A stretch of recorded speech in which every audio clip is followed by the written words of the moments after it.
7:18 de la mañana. Este fin de semana la Fuerza Armada Nacional Bolivariana anunció que destruyeron 8 minas ilegales en el estado Bolívar y detuvieron a 28 personas implicadas en estos asuntos de minería ilegal. Pues a esta hora tenemos el gusto de conversar con Carlos Zuniaga, el corresponsal de Unión Radio en el estado Bolívar, sobre cómo se está atacando la minería ilegal en el estado Bolívar. Bienvenido, Carlos, un gusto conversar contigo. Buenos días. Buenos días, Lila. El gusto es mío. Un saludo para ti y para toda la audiencia. Estamos hablando de estas 8 minas ilegales en el estado Bolívar, pero hay organizaciones no gubernamentales como SOS Orinoco que dan cuenta de más de 2.000. ¿Cuál es la situación y cuáles son los retos que tienen las autoridades para poner coto a la minería ilegal? Sí, como bien dices, según organizaciones como SOS Orinoco, hay más de 2.000 focos de minería artesanal o minería ilegal en el sur de Venezuela, solo en el estado Bolívar, en el perímetro del arco minero del Orinoco. Un gran reto que tienen las autoridades, específicamente de la Fuerza Armada, digamos, para erradicar estos focos que estas organizaciones han estado solicitando que se actúe y que, digamos, se ha visto un operativo más intenso desde el deslave en la mina Buyaloca, sí, donde por cierto ya han sido desalojados más de 1.700 mineros y donde, como se sabe, hubo el lamentable saldo de 16 personas muertas y 36 heridas. También hemos visto a través de la cuenta de Twitter del comandante Hernández Lares, jefe estratégico operacional de la Fuerza Armada, que este operativo también se ha extendido, Lila, hasta las minas del estado Amazonas, es decir, todo lo que compone la Amazonía venezolana. También hay que poner en perspectiva que, por ejemplo, los habitantes de La Paragua, la mayoría viven de la minería artesanal o minería ilegal. Cuando nosotros estuvimos haciendo la cobertura del deslave, del derrumbe, pues entendíamos que todos vivían de la minería, el papá, el hijo, ya cuando ya son adolescentes, pues saben que tienen que ir a trabajar en la mina, en cualquiera de La Paragua o en otras zonas, porque también hemos reportado que hay minas artesanales o ilegales en Tumeremo, en el Callao, en Guasipati, en El Dorado. Y también ha habido operativos en estas minas.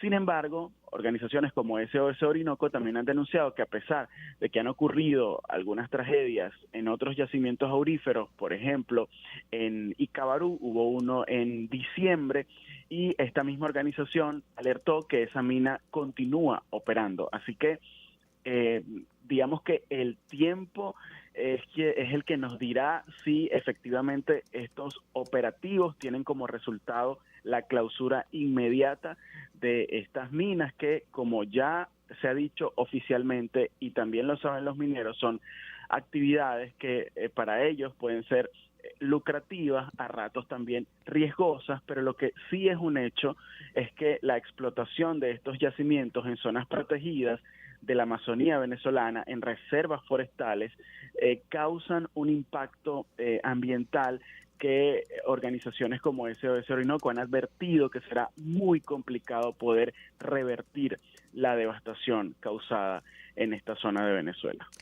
Carlos, me gustaría hacer hincapié en varios puntos que has mencionado. Uno de ellos, hablabas de en esta mina Buyaloca, después de este deslizamiento de tierra tan lamentable que bueno, acabó con la vida de más de una decena de personas. Han sido desalojadas 1.700 mineros. ¿Escuché bien la cifra?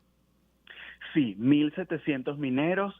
Entre las personas que han sido desalojadas hay más de 80 niños, estoy dando datos oficiales, y además eso también revela lo que nosotros vimos en el sitio, porque mientras nosotros estuvimos en La Paragua, vimos que en las lanchitas que navegaban desde la mina hacia el casco central, pues llegaban varios niños, incluso en el helicóptero de la Fuerza Armada que llegó al aeropuerto el jueves 22 de febrero, si la memoria y las fechas no me fallan. También llegaron varios niños. Esto revela, por supuesto, la presencia de niños en las minas. ¿Y esto pasa por qué? Bueno, porque algunas familias se internan en estos yacimientos auríferos con todos sus integrantes. Va la mamá, el papá y los niños.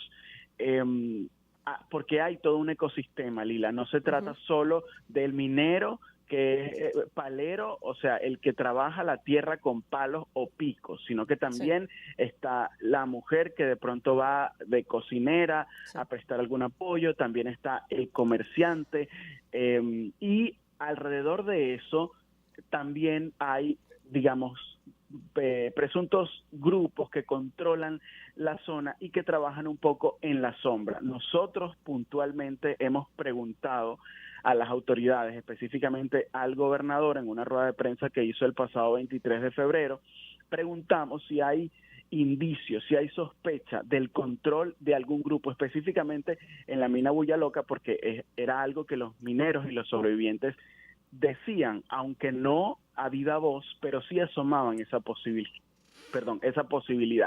Y el gobernador no nos daba una respuesta muy clara, pero sí decía que el gobierno no ampara grupos, digamos, al margen de la ley, que operen en estos yacimientos auríferos. Pero es un poco esta situación en la que trabajan los mineros de esta zona, y de pronto esa cifra de 1.700 personas puede sorprender, pero la verdad es que la experiencia nos dice que en las minas del Estado Bolívar, en un yacimiento de oro, puede haber una cantidad mucho mayor de personas. Recordemos que este desalojo ha sido progresivo. En un principio, pues habían salido 200 personas, luego 300, luego el número fue aumentando porque, tal como lo han dicho las autoridades de la Fuerza Armada y también el viceministro de Gestión de Riesgo, Carlos Pérez Ampueda, pues el desalojo ha sido de una manera que ellos han calificado como voluntaria. Han conversado con los mineros,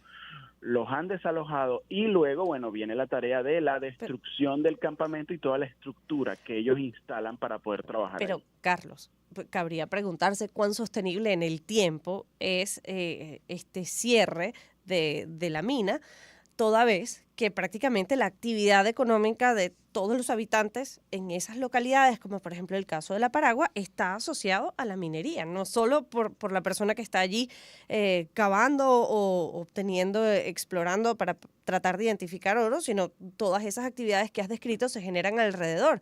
Es decir, estos pueblos no viven de la actividad turística, no viven de la actividad comercial, viven de la minería. Sí, absolutamente. Además, el caso de La Paragua es particular porque ese es un pueblo que otrora podía vivir de la agricultura. Cuando nosotros íbamos en la carretera, vimos unos inmensos silos y bueno, eso revela la actividad económica que antes practicaban los residentes de La Paragua, pero dada la situación del país, pues la mayoría de los pobladores han tenido que internarse en las minas. Además, porque el sueldo promedio en el centro de La Paragua, en el casco central, está en unos $25 en los comercios privados, o el equivalente a ¿Al mes?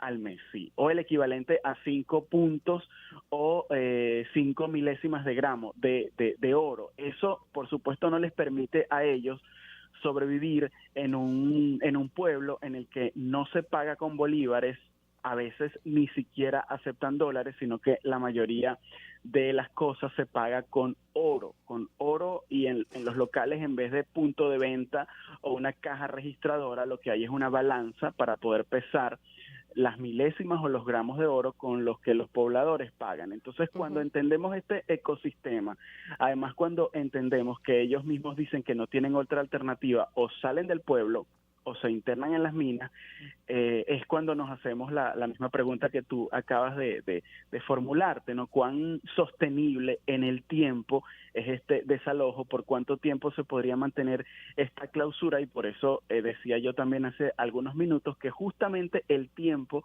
es quien nos dirá, bueno, cuán sostenible, como dices tú, por cuánto tiempo se va a mantener esta clausura, si esto se puede sostener, porque la gente va a seguir viviendo ahí, las minas van a estar digamos, al acceso de las personas. Así que la variable común que se puede ver en este panorama es que se ejerza un control, una custodia en las zonas mineras.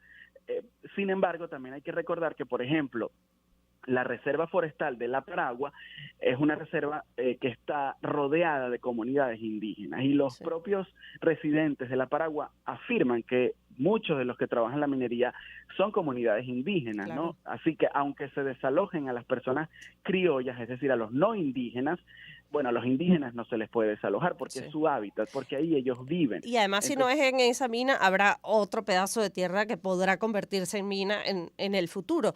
Pero esto nos lleva a hablar del impacto ambiental al que también has hecho referencia. Esto tiene un impacto ambiental no solo en la deforestación, pero es que también tiene un impacto en la salud de esas comunidades, el aumento de la malaria, el paludismo. Sí, la zona de la Amazonía venezolana es una zona endémica de malaria. Nosotros, cuando hemos hecho coberturas no solamente en La Paragua, sino en otros lugares como el Callao y Tumeremo, pues hemos encontrado testimonios de mineros que nos comentan que para ellos el paludismo es casi como una gripe.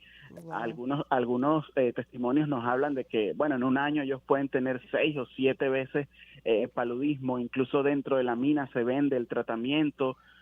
Esto en el entendido de que en estos pueblos hay ambulatorios, pero la mayoría no tienen, digamos, insumos, mucho menos el tratamiento para la malaria. Hay algunos esfuerzos que en estos ambulatorios han hecho organizaciones como la Cruz Roja o UNICEF, pero se hace insuficiente dado digamos, la masiva participación de los ciudadanos en las minas. En el Callao, por ejemplo, el alcalde Coromoto Lugo en febrero, en los carnavales, nos daba una cifra de más de 80,000 personas en el pueblo, y decía que la mayoría de estas personas no viven en el casco central, no están en las calles del pueblo, sino que están en las minas, no son residentes formales del Callao, sino que son los mineros en esa zona y que eventualmente pues llegan al pueblo. Pero esa cifra del Callao pone en contexto cómo la situación de la minería ha resultado como un salvavidas para muchos ciudadanos, y no solamente de Bolívar, porque